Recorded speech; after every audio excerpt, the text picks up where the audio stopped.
I'm Maxym M. Martineau, and I'm here for Romance Author StoryTime. I'm going to be reading an excerpt from my book, Kingdom of Exiles, and I have chosen to do the first time my two main characters swap kisses. So, I hope you enjoy. Freeing my umbrella, I darted out into the street and booked it toward the roasted boar. The Mayan had probably made the dense jungle of Queen's Isle his den. If he'd been away spreading his scent to attract mates to his location, he'd spend the next few days perfecting his lair.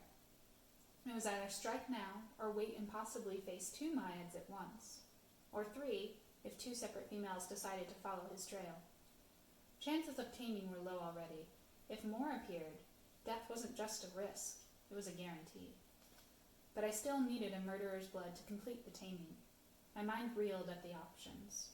Oz was most likely to comply, but part of me wanted it to be Nock.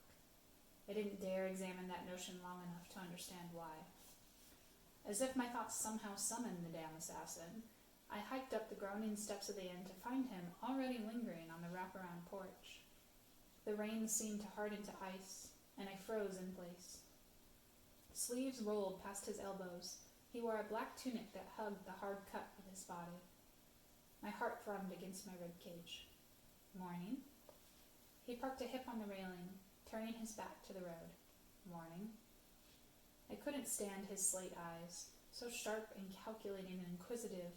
They threatened to crack me wide open when all I wanted to do was barricade myself shut. I've got a lead on some beasts. We'll head to Queen's Isle first thing tomorrow. His jaw twitched, and he gripped the railing on either side of him. Great. I closed my umbrella. What are you doing out here? I needed some air. Bone white knuckles gleamed at me. In terms of proximity, we were so close. My mind flashed back to the night before, to the sudden maelstrom of darkness when he'd discovered Caleb and I had set out on a hunt alone. I'd once thought his shadows were something to be admired, so many varying shades of onyx, like the vast depths of the ocean. But last night, those tendrils had been harsher than obsidian. Yet still, not as devastatingly terrifying as his blood. A shiver spider walked across my skin. When the scorpex had appeared and Nock summoned those blades, everything around me died. I should have been ecstatic. Blood so freely available, but it had coagulated before I could think, before I could weigh the importance of stopping the scorpex and stealing an ounce for my own needs.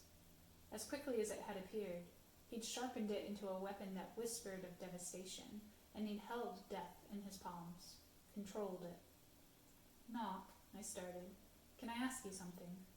He blinked slowly, his grip on the rail no tighter, no looser. Of course. When the scorpex showed up, you slashed your palms and your blood. I rotated the ring around my finger as I searched for words. Why does it do that? I didn't expect him to answer. So much of our conversations had been one-sided, him discovering secrets about me and offering very little in return. And yet, I couldn't help but ask. Because I am the leader of Krur, he said slowly, as if checking each word before revealing it to me. My chest tightened with surprise. My blood carries a power that acts as both a weapon, the blades you saw, and a tool. Passed on from guildmaster to guildmaster, it allows me to raise potential assassins from the dead. My blood mingles with theirs, reversing the stasis of death and giving them life. I probed further. Has it always been like that? For centuries now, thanks to the first king of Wilhelm. He was cruel, ambitious, craved power above all else. He bartered with a powerful mage in exchange for the lives of his firstborn daughter and son. There were whispers of the first king, of his crimes against charmers, but how he came to be, how he garnered power strong enough to force charmers to barricade ourselves away in Hyreve, had escaped our texts. You're kidding. Nock shook his head. The people of Wilhelm granted unnaturally long lives and powerful sentinels to protect their homes. A gift from Mavis's blood. His gaze flickered away. Zane wasn't as lucky. Understanding took me, chilling my bones. He was the first of your kind. Yes. He was slaughtered and raised again, and his blood was given to the fallen to strengthen the king's army during the First War.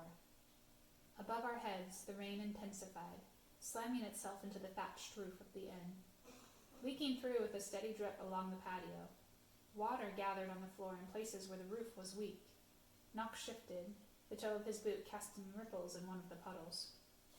I knew of the First War, even though I hadn't lived it. A slow burn churned in my gut. Thousands of charmers died that day. Their beasts, too. Dark eyes swallowed me whole. As I said, ambitious. He wanted the continent for himself. When Zane learned of his true intentions, he took his men and left. Outlawed from the kingdom, they performed what work they could. My anger faded. I can relate. It wasn't until Queen Locali came into power centuries later that she bargained with Krur to use our talents in exchange for bits. She didn't want to sully the good name of Mavis's descendants by asking them to do work she saw fit for Zane's kind. Nock's face was surprisingly free of tension, no tremor to his jaw or tight glare. His long fingers loosened around the railing. His openness stunned me and, at the same time, spurred me to unearth more. This was the first real glimpse into his past, his history, I'd gotten. I wanted to learn more about the man who'd found a stronghold in my thoughts and wouldn't let go. What's it like, being an assassin? His spine tensed. It's a job. I'm good at it. Good at it? I tilted my head. What about when you have to kill someone who's innocent? What if you had to kill someone you loved? He rose from the railing and stalked toward me, backing me against the wall. Warring emotions, complicated and nearly unreadable, clouded his face. Hands pressed to the wooden planks on either side of me, he dipped his head low. I'm especially good at killing people I love. No more questions. I was a mixture of temperatures. Chilling words scraped along my exposed neck, leaving an icy tingle I couldn't ignore. But there was a heat blooming in my chest, a growing, burning need. I needed to know more. It was frightening, and yet I couldn't stop myself. Couldn't bring myself to not ask questions when he was around, to not invest in something that was so plainly not meant to be. Gently, before he could retreat, I traced the crescent moon scar on his left cheekbone. His eyes fluttered closed. Knock was an open door. Not because he was easy to read, but because every action begged me to walk right into him, to unearth every secret of my own volition and turn it over in my hands. For the first time in years, I wanted trust, both given and received. I wanted him to believe he could share something with me. Moving my fingers to grip his chin, I stole a kiss from his parted lips. Knock didn't move. My mouth met hard granite, and time stretched as nothing happened. No reaction, not a sound or even a breath. Embarrassment burned my cheeks. Just as I decided to pull away, something snapped, and then all at once he rushed over me, his heated kiss rough and hungry. His tongue swept into my mouth, and a broken sound slipped from somewhere deep in his chest. I locked my hands behind his neck and wrenched my fingers in his hair. My heart thundered in my ears. It had taken us so long to get here, so many moments of lingering gazes and subtle touches, unbearable stretches of denial and cold fronts that had threatened to put us permanently on ice. But not now. Now there was nothing but warmth and heat. And I couldn't get enough. I wanted to be wrapped in him, lost in the way his hands traveled restlessly over my body, and the undeniable fervor of his kiss. Our lips meshed together, and for the first time in a long time, I felt whole. Dragging my hands from his neck to his spine, I pressed him against me. Knock gripped the sides of my waist, and delicious pressure flared from his fingertips. He broke away for a moment and rested his forehead against mine. Lena. My name on his lips only furthered my desire, and I pulled his mouth back to mine. I nicked his bottom lip with my teeth, and he dove into me. I swear I felt every raging emotion inside him in that moment.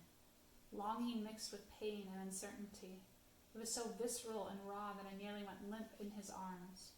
I wanted nothing more than to soothe those battling fears while sating his and my desire. Something clicked then, a brilliant flare of warmth right in the center of my chest. I gasped and pressed my head against the wall while he tasted my neck. A steady hum thrummed through my veins, a new frenzied beat like another heart racing alongside mine. It was the exact opposite of carnal, the exact opposite of what I'd sought out in past flings. Fear and passion battled with each other, and I brought Nock's lips back to mine to keep myself from running away. Wrapped in the heat of him, I didn't notice the inn door swing open until Nock was thrown off me and into the rain. He barely had time to steady himself before turning his wild eyes to the man in the open doorframe. Hands shaking, Koss leveled me with a glare before turning his ire to Nock. "Don't be a fool. Cool off." Hard eyes skewered Koss, but Nock pressed his lips into a fine line. Water dripped down his face, trailing the length of his cheekbones before sliding off his jaw. He spared me one pained look. I could have sworn I saw a glimmer of ice blue flash from the inky black depth of his eyes, but it faded in an instant. And then came the wall of cold so sudden and violent that I swear the rain turned to sleet around him. Every muscle rigid, he strode past me without a second glance, slammed the inn door shut behind him. Well, I hope you enjoyed that tension-filled scene as much as I did. If you want to learn more about Mac and Lena or just finish the story, you can find Kingdom of Exiles at all major retailers, or if you're an audiobook person, it is also available from Recorded Books. If you have any questions for me, either about the story or just in general, drop them in the comments below. I'd love to chat.